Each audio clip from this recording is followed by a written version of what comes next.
প্রথমে আমরা যে প্রশ্নটা শুরু করবো সেটা হচ্ছে গিয়ে ক্ষয় বা করোশন কাকে বলে এর শ্রেণীবিভাগ আলোচনা করব। তো এখন হচ্ছে গিয়ে ক্ষয় যে শব্দটা সেটা হচ্ছে গিয়ে তোমার ল্যাটিন একটা শব্দ আছে, ল্যাটিন শব্দটা যদি দেখি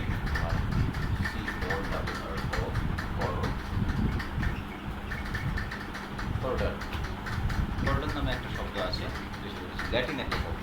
এই শব্দটা থেকে হচ্ছে গিয়ে তোমার করোশন করোশন করোশন বা ক্ষয় নামক শব্দটির উৎপত্তি। তো করোডার যেটা আছে, করোডারের অর্থ হচ্ছে গিয়ে তোমার করোডারের অর্থ হচ্ছে পরিবেশের রাসায়নিক বা তড়িৎ রাসায়নিক বিক্রিয়া। করোডারের অর্থ হচ্ছে পরিবেশের তোমার হচ্ছে রাসায়নিক বা তড়িৎ রাসায়নিক পরিবেশের রাসায়নিক বা তড়িৎ রাসায়নিক বিক্রিয়ার মাধ্যমে যদি কোনো বস্তু ক্রমাগত তোমার হচ্ছে ক্ষয়প্রাপ্ত হতে থাকে, তাহলে এগুলাকে বলা হয়েছিল গিয়ে এটাকে মানে হচ্ছে গিয়ে প্রকাশ করার জন্য করোডার শব্দটি ইউজ করা হয়। অর্থাৎ এটার যদি আমরা একটা সিম্পল উদাহরণ দিই, যেমন হচ্ছে গিয়ে লোহার একটা লোহার টুকরা যদি আমরা হচ্ছে অনেকদিন পরিবেশে রাখলে কিন্তু এটা ক্রমাগত ক্ষয় পেতে থাকে। কীভাবে? যে এটার উপর হচ্ছে গিয়ে তোমার বিভিন্ন জলীয় বাষ্প বা হচ্ছে গিয়ে পানির যেই স্তরটা সেটা এসে পড়ে, ফলে হচ্ছে গিয়ে লোহার সাথে পানির মধ্যে যে অক্সিজেন থাকে, অক্সিজেনের সাথে বিক্রিয়া হয়, অক্সাইড উৎপন্ন হয়, যেটাকে আমরা হচ্ছে মরিচা বলি, এবং মরিচা উৎপন্ন হলে সেটা আস্তে আস্তে তোমার ক্ষয়প্রাপ্ত হয়। তো এটাই হচ্ছে গিয়ে করোডার। আর হচ্ছে গিয়ে রাসায়নিক বা তড়িৎ রাসায়নিক বিক্রিয়ায় আক্রান্ত হয়ে পরিবেশের বিভিন্ন ধাতু বা অধাতু বস্তুর বিনাশ বা ক্রমাগত যে তোমার হচ্ছে গিয়ে অবনতি হচ্ছে, সেই অবনতি হওয়ার ঘটনাটাকে বলা হচ্ছে ক্ষয় বা করোশন। তার মানে হচ্ছে করোশন শব্দটা বেসিক্যালি আসছে হচ্ছে গিয়ে তোমার থেকে তোমার ল্যাটিন শব্দ করোডার থেকে। তো আচ্ছা, যাই হোক, তো হচ্ছে আমরা যদি হচ্ছে করোশনের যে শ্রেণী বিভাগ আছে সেই শ্রেণী বিভাগটায় আমরা যাই। করোশনের কী কী শ্রেণী বিভাগ হতে পারে সেই শ্রেণী বিভাগ দেখবো আমরা। তো হচ্ছে কিছু কিছু করোশন আছে, যেমন হচ্ছে উচ্চ তাপীয় ক্ষয়, হাই টেম্পারেচার করোশন, ঠিক আছে? উচ্চ তাপীয় ক্ষয়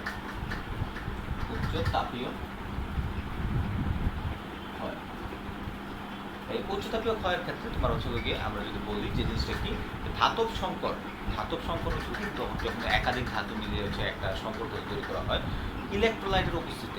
ইলেকট্রোলাইট হচ্ছে তড়িৎ বিশ্লেষণ। ধাতব সংকর মানে হচ্ছে গিয়ে তোমার একটা হচ্ছে দুই বা ততোধিক ধাতু মিলিয়ে যদি কোনো ধাতু তৈরি করা হয় সেটাকে ধাতব সংকর বলা হয়।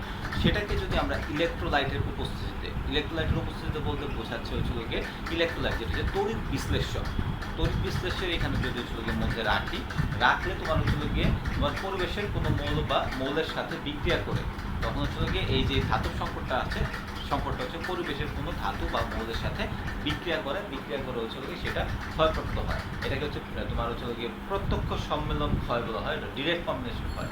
এই ক্ষয় উচ্চ তাপমাত্রায় সংঘটিত হয়। এই ধরনের যে ক্ষয়গুলো আছে, ধাতব সংকর ইলেকট্রোলাইটের মধ্যে যে তোমার হচ্ছে গিয়ে ক্ষয়প্রাপ্ত হচ্ছে, এই ধরনের ক্ষয়টা সবসময় হচ্ছে উচ্চ তাপমাত্রায় সংঘটিত হয়। এই জন্য এই ধরনের ক্ষয়কে বলা হয় হচ্ছে গিয়ে তোমার হচ্ছে গিয়ে উচ্চ তাপীয় ক্ষয় বা হচ্ছে হাই টেম্পারেচার করোশন। এবার যেহেতু উচ্চ তাপীয় ক্ষয় আছে, আরেকটা ক্ষয় থাকবে স্বাভাবিকভাবে নিম্ন তাপীয় ক্ষয়।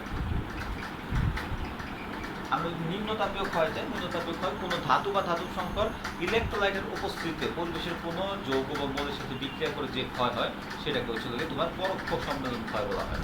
মানে হচ্ছে এখানে বলছে হচ্ছে সরি, আমি একটু প্রথমটার মধ্যে হয়তো বা একটু আমার ভুল ছিল, প্রথমটা একটু বলতে গিয়ে মিস করছি।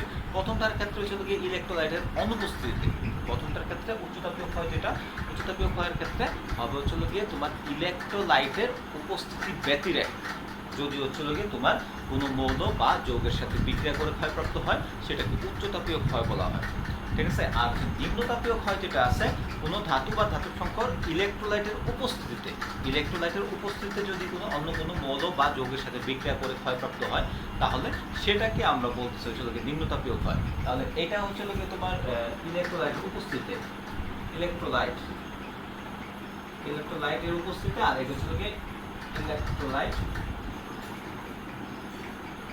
এর অনুপস্থিতিতে, আর এটা উপস্থিতি আর এটা অনুপস্থিতিতে। এটা হচ্ছে এখানে হচ্ছে আমরা দুই ধরনের ক্ষয় দেখলাম। আরো ক্ষয় আছে তোমার হচ্ছে 3 নম্বর উদাহরণে, তোমার হচ্ছে শুষ্ক ক্ষয়। শুষ্ক ক্ষয় বা হচ্ছে এটাকে আমরা ইংরেজিতে বলি যদি ড্রাই করোশন।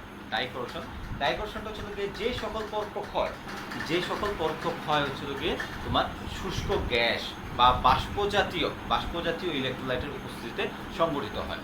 অর্থাৎ এ ধরনের ক্ষয়টা যখন সংঘটিত হবে সেটা সংঘটিত হবে যে শুষ্ক গ্যাস বলতে যেটার মধ্যে তোমার কোনো পানি টানি নাই কিংবা জলীয় বাষ্প এগুলোর উপস্থিতিতে ক্ষয়প্রাপ্ত হচ্ছে। যেমন হচ্ছে গিয়ে এটার তোমার প্রত্যক্ষ উদাহরণ হচ্ছে গিয়ে তোমার যেমন জানলার যে লোহার গ্রিল থাকে, লোহার গ্রিলটা তোমার হচ্ছে গিয়ে জলীয় বাষ্পের অক্সিজেন বা বায়ুর যে অক্সিজেন ওটার সাথে মিলিত হয়ে তোমার হচ্ছে গিয়ে লোহার উপরে একটা হচ্ছে গিয়ে আস্তরণ তৈরি করে অক্সাইডের, যেটাকে আমরা মরিচা বলি। এটা হচ্ছে প্রত্যক্ষ উদাহরণ।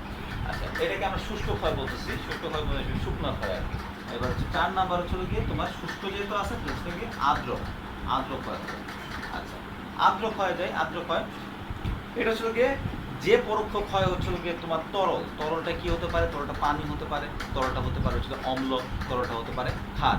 যে পরোক্ষ ক্ষয় তরল মানে পানি অথবা তোমার হচ্ছে গিয়ে অ্যাসিড অথবা হচ্ছে গিয়ে ক্ষার এগুলোর উপস্থিতিতে সংঘটিত হয়, সেই ধরনের ক্ষয়কে আমরা বলতে পারি হচ্ছে গিয়ে আর্দ্র ক্ষয়। যেমন হচ্ছে গিয়ে পানিতে যদি আমরা হচ্ছে গিয়ে ইস্পাত রাখি, দস্তা রাখি বা দস্তা সংকরের তৈরি অন্যান্য যন্ত্রাংশ সালফিক অ্যাসিডে রাখি, সেক্ষেত্রে হচ্ছে এগুলো ক্রমাগত ক্ষয়প্রাপ্ত হতে থাকে। ওইখানে বিক্রিয়া হয়, এক ধরনের বিক্রিয়া হয়, হচ্ছে সেটা ক্ষয় হতে পারে। আর তার মানে এই ধরনের যে ক্ষয়টা হচ্ছে, এই ক্ষয়টা হচ্ছে তোমার আর্দ্র ক্ষয়, হচ্ছে ভেজা পরিবেশে ক্ষয় হচ্ছে। তার মানে আমরা হচ্ছে এখানে তোমার ক্ষয় বা করোশনের যে শ্রেণীবিভাগ দেখলাম, এখানে 4 রকমের শ্রেণীবিভাগ দেখলাম। প্রথমটা আমরা বলতেছি হচ্ছে গিয়ে উচ্চতাপীয় ক্ষয়। উচ্চতাপীয় ক্ষয়ের ক্ষেত্রে আমরা বলতেছি যে এখানে ধাতব সংকর হচ্ছে ইলেকট্রোলাইটের উপস্থিতি ব্যতিরেক ধাতু বা অন্য কোনো যৌগের সাথে বিক্রিয়া করে যে ক্ষয়প্রাপ্ত হচ্ছে সেটাকে আমরা উচ্চতাপীয় ক্ষয় বলতেছি, কারণ এই ধরনের ক্ষয়টা উচ্চ তাপমাত্রায় সংঘটিত হয়। এবার নিম্নতাপীয় ক্ষয়টা আমরা বলতেছি এটা হচ্ছে গিয়ে ইলেকট্রোলাইটের উপস্থিতিতে ঘটবে, এবং ইলেকট্রোলাইটের উপস্থিতিতে যদি কোনো হচ্ছে গিয়ে তোমার ধাতব সংকর অন্য কোনো ধাতু বা যৌগের সাথে বিক্রিয়া করে, তাহলে এই ধরনের ক্ষয়কে আমরা বলবো তোমার হচ্ছে নিম্নতাপীয় ক্ষয়, কারণ এই ধরনের ক্ষয়টা নিম্নতাপে ঘটে। তারপর হচ্ছে গিয়ে শুষ্ক ক্ষয় হচ্ছে গিয়ে বায়ুর যে শুষ্ক গ্যাস আছে, জলীয় বাষ্প আছে, তাদের উপস্থিতিতে যদি ক্ষয়টা হয়, তাহলে এই ধরনের ক্ষয়কে আমরা বলবো হচ্ছে গিয়ে তোমার হচ্ছে গিয়ে তোমার শুষ্ক ক্ষয়। আর তোমার হচ্ছে গিয়ে আর্দ্র ক্ষয় যেটা, সেটা হচ্ছে ভেজা, দ্যাট মিনস হচ্ছে তরল যেমন পানি, অ্যাসিড, ক্ষার এগুলোর উপস্থিতিতে যদি সংঘটিত হয় ক্ষয়টা, তাহলে সেটাকে আমরা বলবো আর্দ্র ক্ষয়। আশা করি হচ্ছে এখানে যে বিভিন্ন ধরনের ক্ষয় আছে সেটা সম্পর্কে বুঝতে পারলাম। তারপর যদি কোনো প্রশ্ন থাকে, ওকে, এবার আমরা আরেকটা প্রশ্ন করবো, সেটা হচ্ছে গিয়ে ক্ষয়ের তড়িৎ রাসায়নিক কৌশল আলোচনা করো। এখন তড়িৎ রাসায়নিক কৌশল যেহেতু আমরা বলতেছি, তার মানে এখানে হচ্ছে গিয়ে তোমার অবশ্যই তোমার কি হবে, যে হচ্ছে রাসায়নিক বিক্রিয়া এখানে ঘটবে। আর তড়িৎ রাসায়নিক কৌশল যেহেতু আমরা বলতেছি, আরও এখানে হচ্ছে গিয়ে যে ক্ষয় হবে, ক্ষয়ের মাধ্যমে এখানে হচ্ছে তড়িৎ উৎপন্ন হওয়ার কিছু ব্যাপার থাকবে। তো হচ্ছে গিয়ে তোমার এখানে আমরা যদি হচ্ছে তড়িৎ রাসায়নিক সাধারণ কলা কৌশল আলোচনা করি, তাহলে এখানে হচ্ছে গিয়ে কীভাবে হচ্ছে গিয়ে এই ক্ষয় হতে পারে। ধাতুর ক্ষয় হওয়া মানে হচ্ছে গিয়ে একটি ধাতব অক্সাইড রূপান্তরিত হওয়া এবং পরিবেশের কিছু উপাদান হ্রাস পাওয়া। এখানে কি বলতেছে, ধাতুর ক্ষয়ের সাথে কি কি জিনিস রিলেটেড। ধাতুর ক্ষয় হলে এখানে হচ্ছে গিয়ে একটি ধাতব অক্সাইড উৎপন্ন হবে। ধাতুর যদি ক্ষয় হয়, তাহলে অবশ্যই সেখানে হচ্ছে ধাতুর একটা অক্সাইড উৎপন্ন হবে। ধাতুর ক্ষয় হলে সাধারণত দেখা যায় যে পরিবেশের যে অক্সিজেন আছে, অক্সিজেনটা হচ্ছে তোমার ধাতুর সাথে বিক্রিয়া করে, ফলে ধাতব অক্সাইড উৎপন্ন হয়। আর পাশাপাশি পরিবেশ থেকে কিছু জিনিস হ্রাস পায়, যেমন হচ্ছে পরিবেশে অক্সিজেনটা ছিল, সেই অক্সিজেনটা কিন্তু তখন আর পরিবেশে থাকবে না, তখন সেটা ধাতুর অক্সাইডে রূপান্তরিত হয়ে যাবে সেই অক্সিজেনটা। তার মানে এখানে পরিবেশের যে কিছু উপাদান সেটাও হ্রাস পাচ্ছে। মূলত ধাতুর এই ক্ষয় দুটো বিষয়ের উপর নির্ভর করে, দুইটা বিষয়ের উপর। এই ধরনের যে ক্ষয়গুলো আছে, এই ধরনের ক্ষয়গুলো দুইটা বিষয়ের উপর নির্ভর করে। প্রথম বিষয়টা হচ্ছে আমরা যদি দেখি যে এখানে আমরা হচ্ছে গিয়ে তোমার অনেক সময় দেখা যাচ্ছে যে তোমার ড্যানিয়েল কোষ বা হচ্ছে গিয়ে তোমার আরও কিছু কোষ আছে, যে কোষগুলো আছে সেই কোষের মধ্যে আমরা অ্যানোড আর ক্যাথোড ইউজ করি, ঠিক আছে, অ্যানোড আর ক্যাথোড ইউজ করতেছি। তো সেক্ষেত্রে হচ্ছে গিয়ে অ্যানোড আর ক্যাথোড যখন ইউজ করি, সেক্ষেত্রে আমরা চিত্রের মাধ্যমে আমাদের এই বিষয়টা আরও ক্লিয়ার হয়ে যাবে। সেক্ষেত্রে আমরা হচ্ছে জিঙ্ক দণ্ড ব্যবহার করি, তারপর হচ্ছে কপার দণ্ড ব্যবহার করি। তো এখানে যদি হচ্ছে আমরা তোমার অ্যানোড হিসেবে জিঙ্ক দণ্ড ব্যবহার করলাম, ক্যাথোড হিসেবে কপার দণ্ড ব্যবহার করলাম, এই ধরনের দণ্ডগুলো যখন ব্যবহার করি, তখন শুধু জিঙ্কের যেটা আছে, জিঙ্কের এখানে আমরা জিঙ্ক সালফেট নেই। কপার যেটা আছে, কপার এখানে আমরা কপার সালফেট নেই। এটা শুধু কপার অ্যানোড, সরি ক্যাথোড, এটা কপারের ক্যাথোড, তারপরে এটা হচ্ছে গিয়ে জিঙ্কের অ্যানোড, এই টাইপের। তো এইখানে হচ্ছে গিয়ে পরবর্তীতে যদি এখানে আমরা হচ্ছে গিয়ে এটাকে যুক্ত করলে তারপরে হচ্ছে এখানে তোমার বিক্রিয়া শুরু হয়ে যায়। বিক্রিয়া শুরু হলে সেখানে হচ্ছে গিয়ে তোমার দেখবা যে হচ্ছে গিয়ে তোমার জিঙ্কটা কি হয়, জিঙ্কটা হচ্ছে গিয়ে আস্তে আস্তে তোমার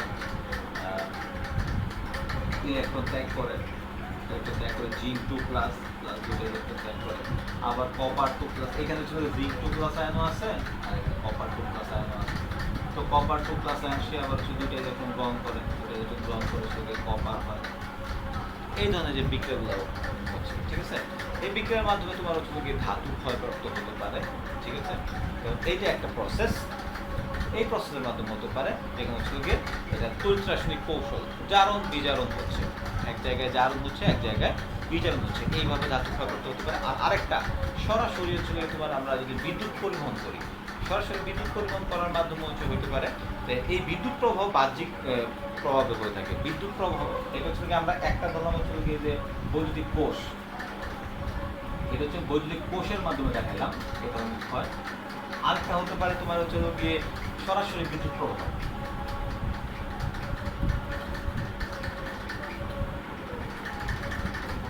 সরাসরি বিদ্যুৎ প্রবাহের মাধ্যমে হতে পারে।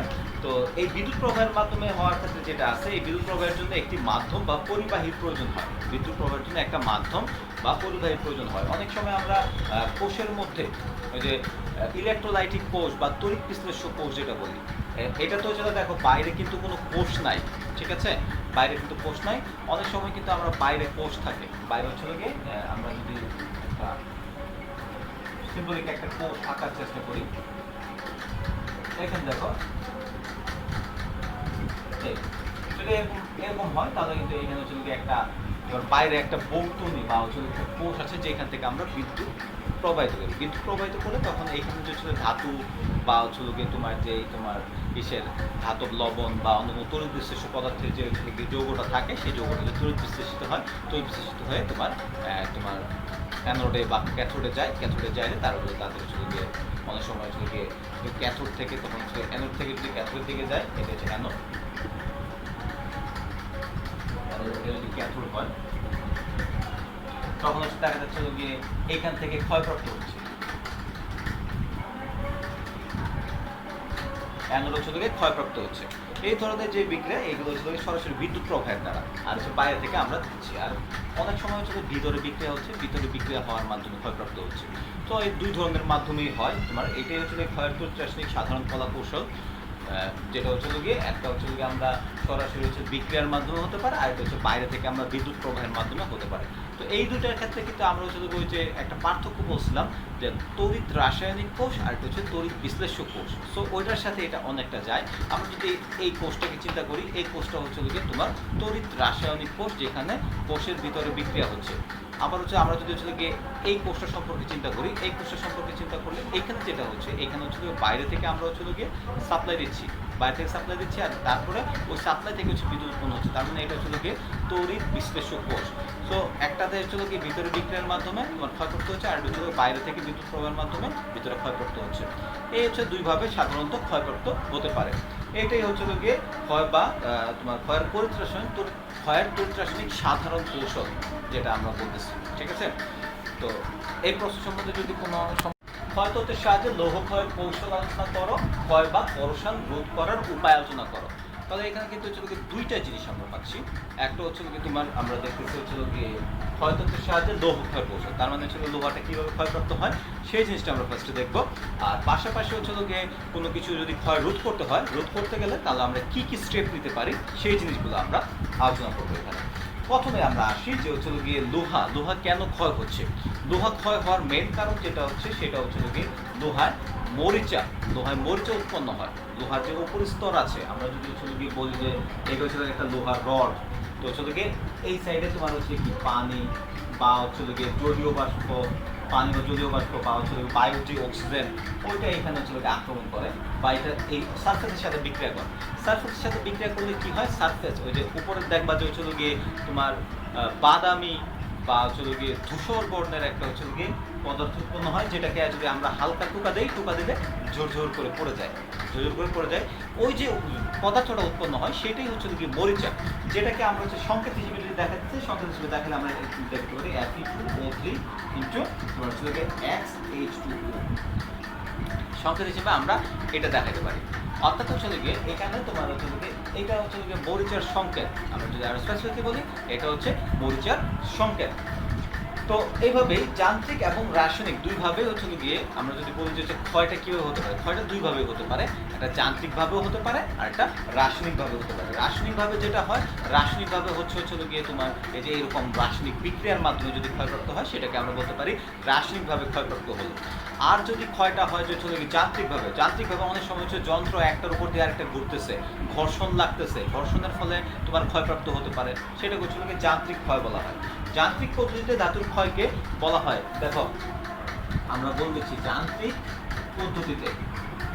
পদ্ধতিতে যদি ক্ষয়প্রাপ্ত হয়, যান্ত্রিক পদ্ধতি ক্ষয়প্রাপ্ত, তাহলে সেটাকে কি বলে, সেটাকে বলা হয় হচ্ছে গিয়ে এরোশন। যান্ত্রিক পদ্ধতিতে ক্ষয়প্রাপ্ত হলে সেটাকে বলা হয় এরোশন। আর যদি হচ্ছে গিয়ে তোমার পরিবেশে উপস্থিত যে বস্তুসমূহ আছে, তাদের সাথে যদি বিক্রিয়া করে, পরিবেশে উপস্থিত বস্তুসমূহ, এই যে তোমার পানি, এটা আমরা এটা মোছার দরকার নেই, পানি H2O বা অক্সিজেন, এগুলোর সাথে যদি বিক্রিয়া করে ক্ষয়প্রাপ্ত হয়, তখন সেটাকে বলা হয় হচ্ছে গিয়ে করোশন। এই দুই ধরনের আছে, একটাকে হচ্ছে এরোশন বলতেছে, একটাকে বলা হচ্ছে করোশন। তার মানে এখানে আমরা হচ্ছে যে ক্ষয়টা দেখলাম, ক্ষয়টা আবার দুই ধরনের। আমরা বলতেছি যান্ত্রিক পদ্ধতিতে ক্ষয় যেটা হয় সেটাকে বলি আমরা এরোশন, আর হচ্ছে গিয়ে তোমার যদি ন্যাচারাল প্রসেস, পরিবেশের যে উপাদান আছে, পরিবেশের উপাদানের মাধ্যমে যদি ক্ষয়প্রাপ্ত হয়, তাহলে সেটাকে আমরা বলবো হচ্ছে গিয়ে করোশন।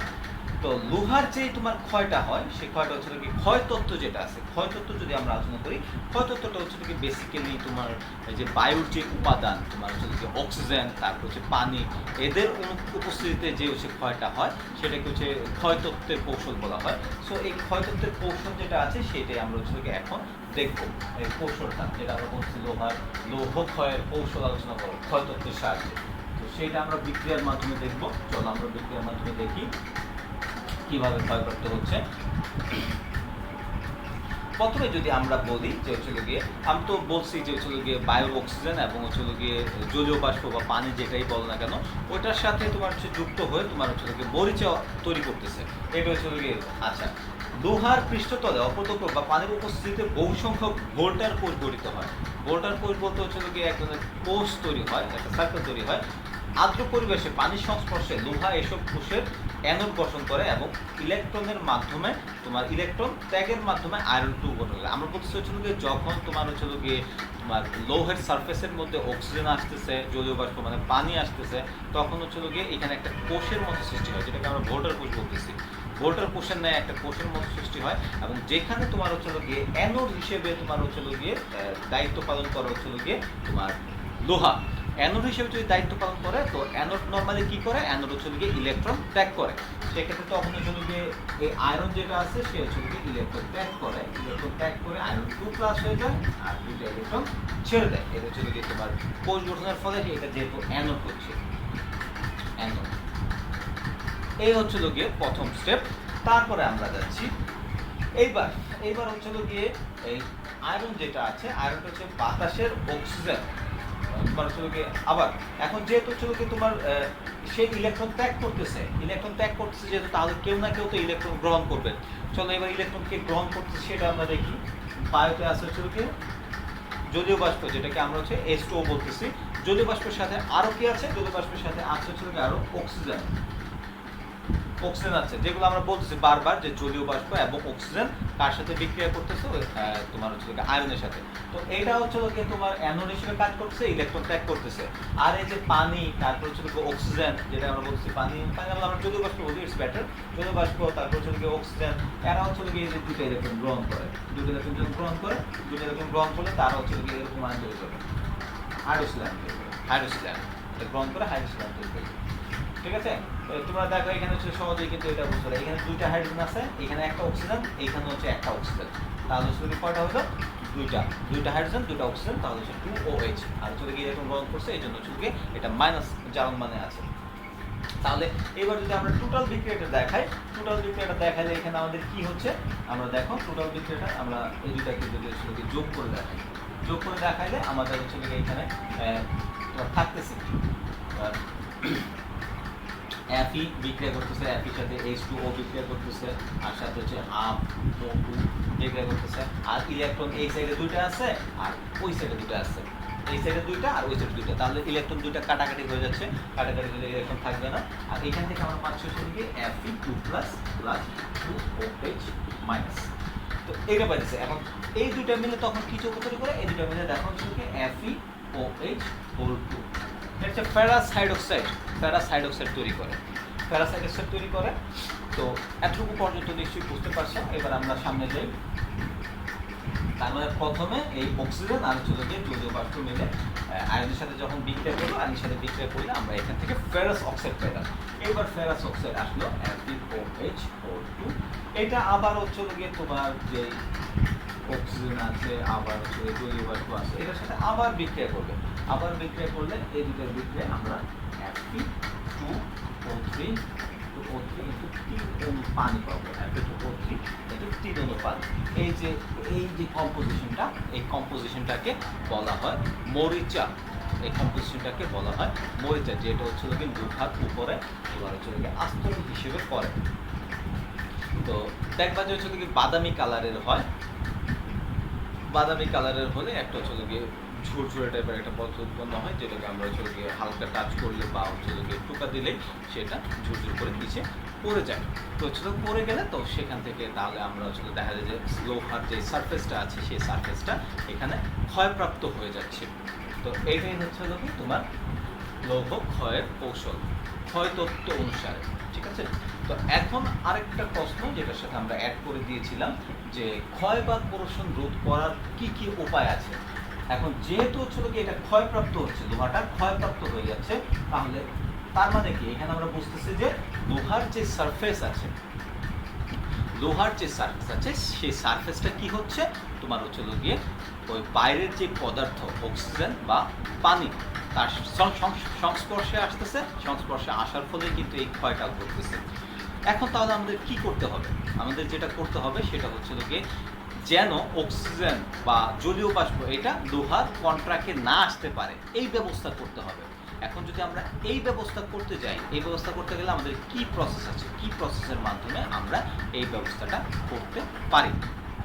এটা যেভাবে করতে পারি সেটা হলো যে আমরা যদি হচ্ছে গিয়ে ওই লোহার উপরে একটা প্রলেপ দিয়ে দিই, দেখা যাচ্ছে যে অধিকাংশ বাড়িতেই যখন হচ্ছে লোহার গ্রিল বা জানলার গ্রিল তৈরি করা হয় তখন হচ্ছে গিয়ে সেটার উপরে রং দিয়ে দেওয়া হয়। রং দিয়ে দেওয়ার কারণ হচ্ছে গিয়ে রংটা থাকলে লোহাটা ক্ষয়প্রাপ্ত হচ্ছে না এবং ওটার উপরে মরিচা পড়তেছে না। ঠিক আছে? এইভাবে আমরা করতে পারি।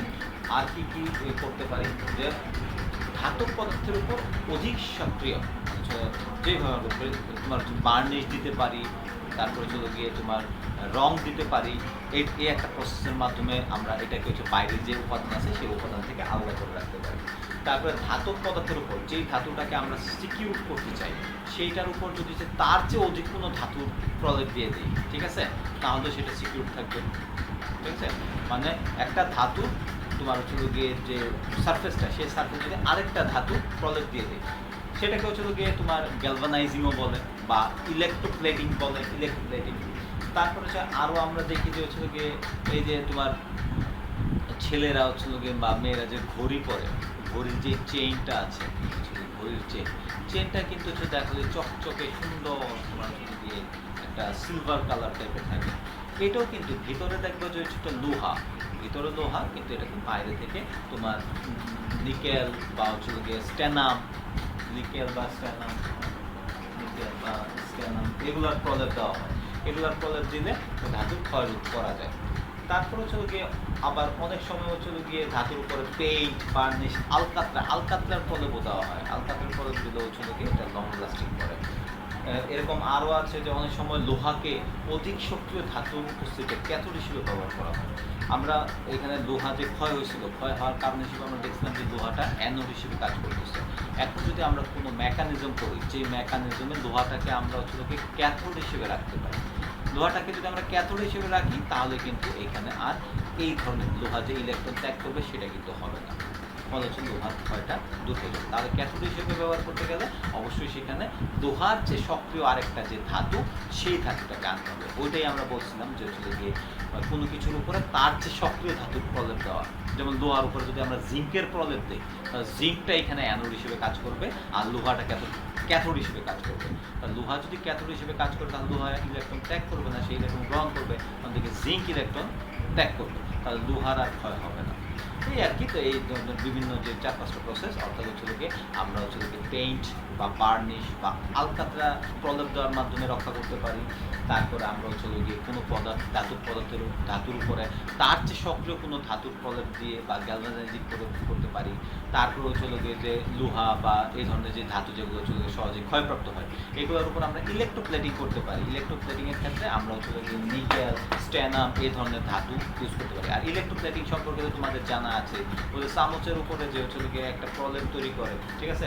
তাছাড়া যদি এখানে মেয়েরা আছো, মেয়েরা তোমরা বুঝো, তোমরা হচ্ছে গিয়ে ওই যে দেখা যায় যে হচ্ছে গোল্ডের ইলেকট্রোপ্লেটেড করা জিনিস তোমরা হয়তো করতে পারো, ঠিক আছে।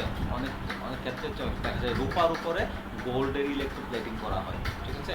গোল্ডের ইলেকট্রোপ্লেটিং করে জিনিসটা সুন্দর দেখা যায়, আর পাশাপাশি হচ্ছে গিয়ে তোমার গোল্ডটা হচ্ছে গিয়ে তোমার বাইরের সাথে বিক্রিয়া কম করে, ফলে হচ্ছে গিয়ে তোমার এটা ক্ষয়প্রাপ্ত কম হয়। আবার হচ্ছে কি আরেকটা বলছে লোহাকে কোনো সিস্টেমের ক্ষেত্রে লোহাকে যদি আমরা ক্যাথোড হিসেবে ইউজ করি আর সক্রিয় কোনো ধাতুকে যদি আমরা অ্যানোড হিসেবে ইউজ করি, তাহলে এই ধরনের ক্ষয়গুলোকে আমরা রোধ করতে পারি।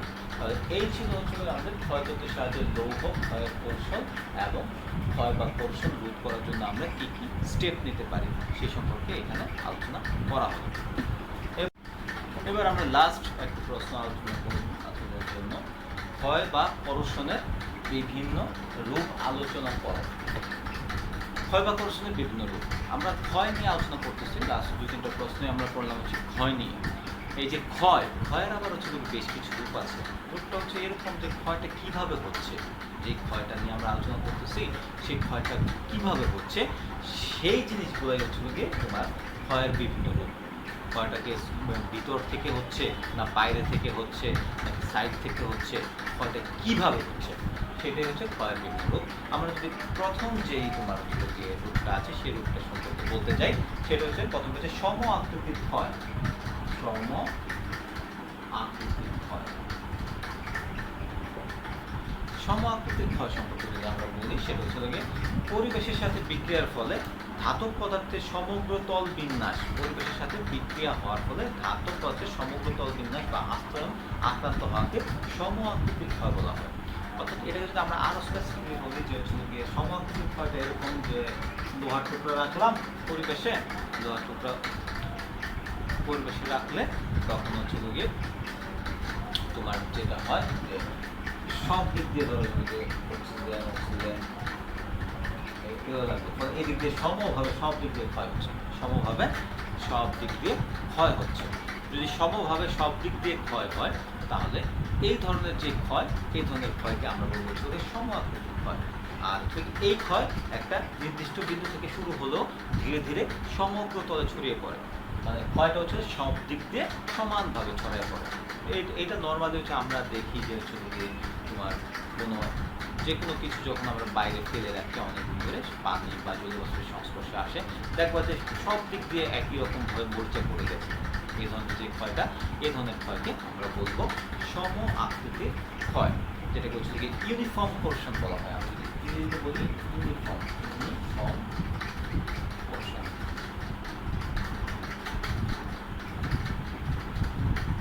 ইউনিফর্ম পোরশন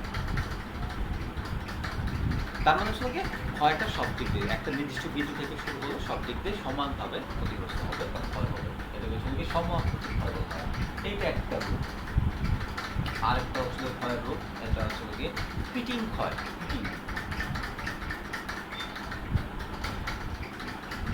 পিটিং ক্ষয় বলা হয় বা পিটিং পোরশন। পিটিং টার্মটাই হচ্ছে ইংরেজি। তো পিটিং করেশনের ক্ষেত্রে এই ধরনের করেশনের ক্ষেত্রে তোমার কী হয়, পরিবেশের বিক্রিয়ায় ধাতব বস্তুর তলে অসম ক্ষয় সংযুক্ত থাকে, কোথাও গভীর একবার বর্ণের সৃষ্টি হয়। মানে এই তাহলে এই ধরনের ক্ষয় যেটা আছে সেটার ক্ষেত্রে ধরো চলে গিয়ে একদিক দিয়ে অনেক বেশি ক্ষয় হয়ে গেল, আরেক দিক দিয়ে অল্প অল্প ক্ষয় হচ্ছে, এই ধরনের যে ক্ষয়গুলো, অর্থাৎ হচ্ছে গিয়ে পরিবেশের বিক্রিয়ায় ধাতব বস্তুর তলে অসম ক্ষয়, পরিবেশের বিক্রিয়ায় ধাতব বস্তুর তলে যদি হচ্ছে অসম ক্ষয়ের সৃষ্টি হয় তাহলে এই ধরনের ক্ষয়কে পিটিং ক্ষয় বলা হয়। আর পিটিং ক্ষয়ের ক্ষেত্রে দেখা যায় যে তোমার লোহা বলো বা যে কোনো ধাতু বলো সেটার নির্দিষ্ট কোনো দিক দিয়ে গর্ত আকারে হয়ে গেছে, গর্ত হয়ে গেছে, অন্য দিক দিয়ে হয়তো এতটা হয় না, নির্দিষ্ট কোনো দিক দিয়ে বেশি ক্ষয় হয়ে গেছে, তো এগুলো কিছু পিটিং ক্ষয় বলা হয়। 2 নম্বর ক্ষয় দেখলাম আমরা, এবার 3 নম্বর ক্ষয় দেয়। 3 নম্বর ক্ষয় হচ্ছে গিয়ে আন্তঃদানা ক্ষয়। আন্তঃদানা ক্ষয়, আন্তঃদানা ক্ষয় আমরা যদি শুনি এটাকে হচ্ছে ইন্টারগ্রানুলার করেশন বলা হয়। ইন্টারগ্রানুলার, দানা, দানা মানে গ্র্যানুলস। তো আমি যেটা বলছিলাম যে হচ্ছে অন্তঃদানা ক্ষয়, এটা হচ্ছে ইন্টারগ্রানুলার তোমার হচ্ছে গিয়ে করেশন বলা হয়। তো অন্তঃদানা ক্ষয়ের ক্ষেত্রে তোমার হচ্ছে গিয়ে তোমার যদি মানে ব্যাপারটা এরকম হয় যে হচ্ছে গিয়ে তোমার আমরা যে ধাতুর সম্পর্কে আমরা যে ধাতুর ক্ষয় সম্পর্কে আলোচনা করছি সেই ধাতুর মধ্যে যদি ভেজাল টাইপের থাকে, ভেজাল টাইপের থাকলে তখন হচ্ছে কি হয় যে ভেজাল বা ভেজালের যে দানাটা যেই সাইডে আছে ওই দিক দিয়ে ক্ষয়টা শুরু হয়, ওই দিক দিয়ে ক্ষয়টা শুরু হয় এবং যন্ত্রাংশ বলো বা হচ্ছে ধাতু বলো সেটার যেই জায়গায় ভেজালটা আছে সেইখান থেকে ক্ষয়টা শুরু হয়ে আস্তে আস্তে সেটা হচ্ছে গিয়ে তোমার সব দিকে ছড়ায় পড়ে। তো এই ধরনের ক্ষয়গুলোর ক্ষেত্রে দেখা যায় যে হচ্ছে গিয়ে যে ক্ষয়টা দেখা যায় একটু ইন্টারনালিও হতে পারে বা একটু ভিতরের সাইডেও ক্ষয়টা হতে পারে। তো ভিতরের দিক থেকে ক্ষয়টা হয় বলে এই ধরনের ক্ষয়গুলোকে বলা হয় হচ্ছে গিয়ে তোমার হচ্ছে গিয়ে আন্তঃদানা ক্ষয়। আন্তঃদানা ক্ষয়ের আরেকটা কারণ আছে তোমার হচ্ছে গিয়ে তোমার এখানে হচ্ছে গিয়ে আন্তঃদানা যেহেতু অন্ত আর আন্ত, তো হচ্ছে গিয়ে আন্ত হচ্ছে তোমার এখানে যেহেতু ভেজাল আছে তার মানে হচ্ছে গিয়ে ধাতু, যে ধাতু আছে সেই ধাতুর সাথে অন্য কিছুও আছে, অন্য কিছু থাকলে তখন হচ্ছে গিয়ে তাদের মাঝে যে বাইন্ডিংসটা বা বন্ধনটা যেটা হওয়ার কথা সেটা কিন্তু সম্ভব হয় না। যেমন যদি শুধু হচ্ছে আয়রন থাকে, আয়রন থাকলে আয়রনের যেই মলিকুলসগুলো আছে বা পরমাণুগুলো আছে বা অন্য যাই বলো না কেন সেটা পরস্পরের সাথে যুক্ত হতে পারে ধাতু বন্ধনের মাধ্যমে। কিন্তু এখানে যদি হচ্ছে কি ভিতরে যদি অন্য কোনো পদার্থ চলে আসে যেটাকে আমরা ইম্পিউরিটিস বলতে পারি, ওই ভেজাল, ভেজাল মানে এরকম একটা কিছু যেটা ওইটা না, আয়রনের মধ্যে যদি অন্য কিছু চলে আসে তাহলে সেটাই আয়রনের জন্য ভেজাল। তো যদি ওগুলো আসে তখন হচ্ছে দেখা যায় যে এটা ইন ফিউচারে হয়তো বা এটা ওইখান থেকে ক্ষয় শুরু হতে পারে। বুঝলো, এটাকে আমরা এইভাবে বলতে পারি যন্ত্রাংশের সরু স্থানে ধাতুস্থিত দানা আলাদা হওয়ার ফলে অথবা ধাতব দানাসমূহ ভেজালযুক্ত হলে দানার কেন্দ্র ও বাইরে পৃথক পৃথক তড়িৎ দ্বারা তৈরি করে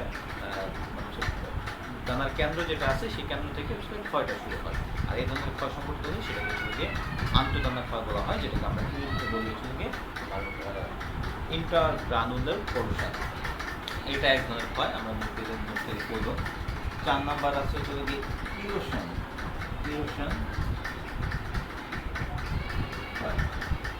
ইরোশন ক্ষয় হচ্ছে তোমার এটা হচ্ছে কোনো ধাতব বস্তু বা সংকর ধাতব বস্তুর উপর পরিবেশের বিক্রিয়ায় ক্ষয়কারী আস্তরণ সৃষ্টি করে, পরে ওই আস্তরণ ক্ষয় প্রতিরোধক হিসেবে কাজ করে। ওই আস্তরণ তুলে ফেলা হয়, পুনরায় ওই বস্তুর উপর আস্তরণের সৃষ্টি হয়। কোনো আস্তরণ তুলে ফেলার জন্য ধাতু বস্তুটি বা বস্তু স্তরে স্তরে যে ক্ষয় হয় সেটাকে ইরোশন ক্ষয় বলে। অর্থাৎ হচ্ছে গিয়ে ক্ষয়টাকে যদি আমরা বলি যে কোনো ধাতব বস্তু বা ধাতব সংকর, ধাতব বস্তু বা ধাতব সংকরের ক্ষেত্রে আমরা কি করতেছি যে হচ্ছে গিয়ে পরিবেশের বিক্রিয়ায় ওইটার উপরে এরকম একটা আস্তরণ হইল যে এখানে আমরা বলতেছি যে একটা ধাতুর মধ্যে হচ্ছে একটা আস্তরণ হলো যেটাকে আমরা ক্ষয়কারী আস্তরণ বলতেছি। এখন এই ক্ষয়কারী আস্তরণ যেহেতু তাহলে এটাকে আমরা এই আস্তরণটাকে সরাই ফেললাম, মানে যে ঘষে হোক বা হচ্ছে গিয়ে সিরিজ কাগজ দিয়ে ঘষে বা অন্য কোনো উপায়ে আমরা সরাই ফেললে তখন হচ্ছে গিয়ে কী হয় সেটা হচ্ছে গিয়ে পরিষ্কার হয়ে যাচ্ছে। পরিষ্কার হওয়ার পর কিন্তু ওটা আবার যখন রাখবো সেটা আবার বিক্রিয়া করলে পরিবেশের সাথে আবার ক্ষয়কারী আস্তরণ হবে। এইভাবে বারবার যদি ক্ষয়কারী যে আস্তরণ আছে সেটাকে যদি আমরা হচ্ছে গিয়ে সিরিজ কাগজ দিয়ে বা পরিষ্কার করে ঘষে উঠালে কিন্তু তখন এই ক্ষয়কারী আস্তরণ তো ওঠার পাশাপাশি এখানকার যে হচ্ছে গিয়ে মূল যেই ধাতুটা আছে সেই ধাতুর যে সারফেস সেটাও ক্ষয়প্রাপ্ত হচ্ছে। সো এই ধরনের ক্ষয়কে ইরোশন ক্ষয় বলা হয়। এটা হচ্ছে এক ধরনের ক্ষয়। তো তারপরে আরও কিছু ক্ষয় আছে, আরও 2 ধরনের ক্ষয়। ক্ষয়গুলো সম্বন্ধে যদি বলি, চির বা ফাটল ক্ষয়। 5 নম্বর, চির বা ফাটল ক্ষয়।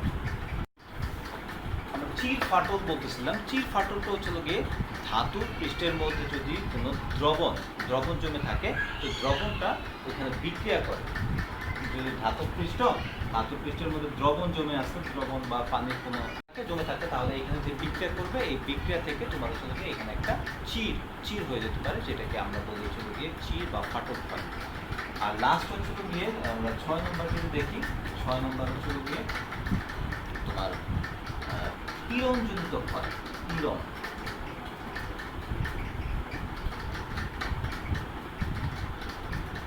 পীড়নজনিত ক্ষয়টা হচ্ছে গিয়ে তোমার যখন হচ্ছে গিয়ে একটা বস্তু বা হচ্ছে একটা ধাতু, সে টান পীড়ন ও পরিবেশের যৌথ প্রক্রিয়ায় ধাতুর ক্ষয়। হচ্ছে গিয়ে যদি হচ্ছে আমরা একটা বস্তুকে ধরো হচ্ছে গিয়ে আমরা নিয়ে কাজ করতেছি, কাজ করার ফলে তার মাঝে হচ্ছে গিয়ে পীড়ন সৃষ্টি হচ্ছে, ঠিক আছে। একটা ধরো লোহার টুকরা, আমরা হচ্ছে কোনো জায়গায় লোহার টুকরা না, যে কোনো ধাতু, সেটা হচ্ছে গিয়ে আমরা ধরো হচ্ছে গিয়ে ধরো একটা লোহার তার, সেটাকেই যদি আমরা হচ্ছে টানায় রাখলাম, আমরা হচ্ছে গিয়ে ওটার উপরে কাপড় মেলি বা কোনো কিছু করি, তো সেখানে কিন্তু একটা পীড়ন তৈরি হচ্ছে, পীড়ন থেকেও ক্ষয় হতে পারে। সেটা কি বলা হচ্ছে পীড়নজনিত ক্ষয়। অর্থাৎ যদি কোনো কিছুর উপর কোনো ভার দিলাম বা কোনো কিছু টানায় রাখলাম, সেক্ষেত্রে ওখানে পীড়ন তৈরি হচ্ছে, সেই পীড়ন থেকে যে ক্ষয়টা হবে, সেই ক্ষয়কে বলা হয় হচ্ছে পীড়নজনিত ক্ষয়। তো এখানে আমরা বেশ কিছু ক্ষয় দেখলাম, সম আকৃতির ক্ষয় দেখলাম, পিচিং ক্ষয় দেখলাম, অন্তদানার ক্ষয় দেখলাম, পিরোসানোর ক্ষয়, চির বা ফাটল ক্ষয়, এবং হচ্ছে গিয়ে পীড়নজনিত ক্ষয়। এই পীড়নজনের ক্ষয় এগুলো আমরা দেখলাম, এগুলো নোট দিয়ে দেবো, নোট দিয়ে হলো। তো আজকে আমরা বেসিক্যালি ক্ষয় নিয়েই আলোচনা করেছি। তো আমাদের হচ্ছে গিয়ে এই চ্যাপ্টারে আরও কিছু প্রশ্ন রয়ে গেছে, যে প্রশ্নগুলো আমরা দেখব।